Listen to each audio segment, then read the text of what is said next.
بسم اللہ الرحمن الرحیم۔ السلام علیکم۔ دنیا کا سب سے بڑا فتنہ کانا دجال۔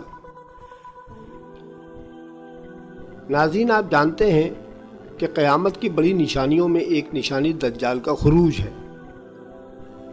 اس کے بارے میں بے شمار احادیث مبارکہ میں تفصیل سے آیا ہے، اور حضور اکرم صلی اللہ علیہ وآلہ وسلم نے دجال کے فتنے سے اپنی امت کو ڈرایا ہے۔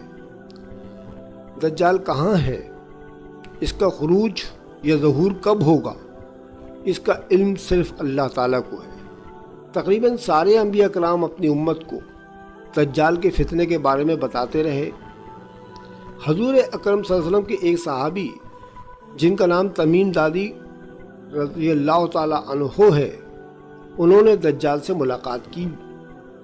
واقعہ کچھ یوں ہے کہ تمیم داری رضی اللہ تعالیٰ عنہ اپنے 30 ساتھیوں کے ساتھ سمندری سفر پر روانہ ہوئے۔ راستے میں طوفان آ گیا، جس کی وجہ سے وہ راہ بھٹک گئے اور 1 مہینے تک سمندر کی موجوں میں رہے۔ پھر ایک شام کے وقت ایک نامعلوم جزیرے پر پہنچے۔ وہ جزیرے میں داخل ہوئے تو وہاں ان کو ایک عجیب سیاہ رنگ کی مخلوق نظر آئی، جس کا جسم بالوں سے ڈھکا ہوا تھا۔ انہوں نے اس سے پوچھا کہ وہ کون ہے۔ اس نے اپنا نام جساسہ بتایا۔ اس سے پوچھا کہ تم اپنے بارے میں بتاؤ تو۔ اس نے کہا کہ میں اپنے بارے میں تو کچھ نہ بتاؤں گا، دیکھو سامنے ایک کٹیا ہے، اس میں جاؤ، وہاں ایک شخص تمہارا بڑی بے چینی سے انتظار کر رہا ہے۔ وہ لوگ کٹیا میں گئے تو انہوں نے دیکھا کہ وہاں ایک عجیب الخلقت شخص موجود ہے جو مضبوطی سے زنجیروں میں جکڑا ہوا۔ اس شخص نے ان سے پوچھا کہ وہ لوگ کون ہیں اور کہاں سے آئے ہیں۔ ان لوگوں نے جواب دیا کہ ہم ملک شام سے آئے ہیں، سمندری سفر میں تھے، راستے میں طوفان آ گیا جس کی وجہ سے بھٹک کر ہم اس جزیرے پر آ چکے ہیں۔ اس نے کہا کہ مجھے نخل بسیان کی خبر دو، کیا اس میں کھجوریں پیدا ہو رہی ہیں؟ انہوں نے کہا ہاں، وہاں بڑی وافر مقدار میں کھجوریں پیدا ہو رہی ہیں۔ اس نے پھر پوچھا کہ مجھے بحر طبریہ کی خبر دو، کیا اس میں پانی ہے؟ انہوں نے جواب دیا کہ اس میں پانی بڑی وافر مقدار میں موجود ہے، لوگ پیتے بھی ہیں اور کھیتی باڑی میں بھی استعمال کرتے ہیں۔ پھر پوچھا عرب کا کیا حال ہے، اور ایک شخص وہاں پیدا ہونا تھا، اس کا کیا حال ہے؟ یعنی نبی اکرم صلی اللہ علیہ وسلم کے بارے میں پوچھا تو انہوں نے جواب دیا کہ عرب کا بہت اچھا حال ہے۔ نبی کریم صلی اللہ علیہ وسلم کو شروع میں بڑی تکالیف کا سامنا کرنا پڑا، لیکن ان کی کوششوں سے اب وہاں اسلام کا غلبہ ہو چکا ہے۔ یہ سن کر اس نے 3 چیخیں ماری اور بولا میں دجال ہوں، میں عنقریب آزاد ہو جاؤں گا اور زمین کا چپا چپا گھوموں گا سوائے مکہ اور مدینہ کے۔ دوسری روایتوں میں مکہ، مدینہ، بیت المقدس اور کوہ طور کے نام آئے ہیں، کیونکہ جب دجال کا ظہور ہوگا تو ان مقامات مقدسہ پر فرشتے پہرا دیں گے۔ دجال کا ظہور مشرق کی سمت میں اصفہان سے ہوگا۔ حضور اکرم صلی اللہ علیہ وسلم نے ایک حدیث میں دجال کا حلیہ بیان کرتے ہوئے فرمایا کہ دجال ایک جوان مرد ہوگا، اس کے سر پر گھنگریالے بال ایسے ہوں گے جیسے سانپ، اس کا قد لمبا ہوگا، جسم بہت موٹا ہوگا، سینہ بہت چوڑا ہوگا، اس کی کمر میں کب ہوگا، اس کے چہرے پر ایک آنکھ ہوگی جو خون آلود ہوگی، جبکہ دوسری آنکھ اس طرح ہوگی جیسے پھولا ہوا انگور، اس کی پیشانی پر کافر لکھا ہوگا۔ دجال کے نکلنے سے پہلے دنیا بہت بری حالت میں ہوگی۔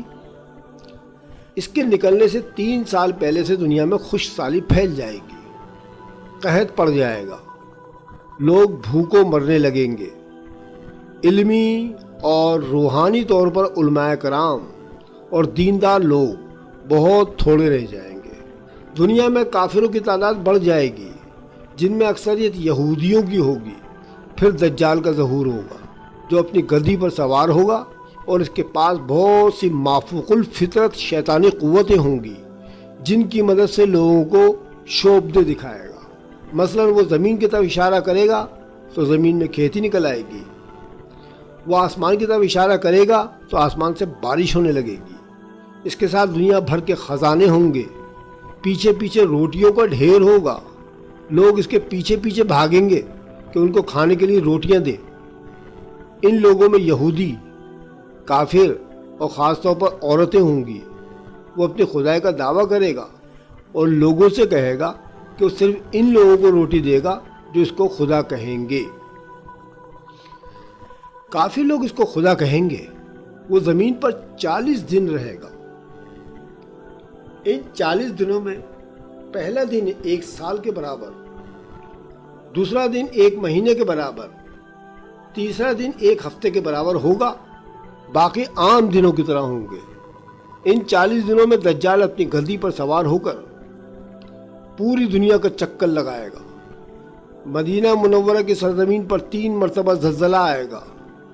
اس زلزلے کی وجہ سے جو کافر اس سرزمین پر ہوں گے ان کو اٹھا کر مدینے کی سرزمین باہر پھینک دے گی۔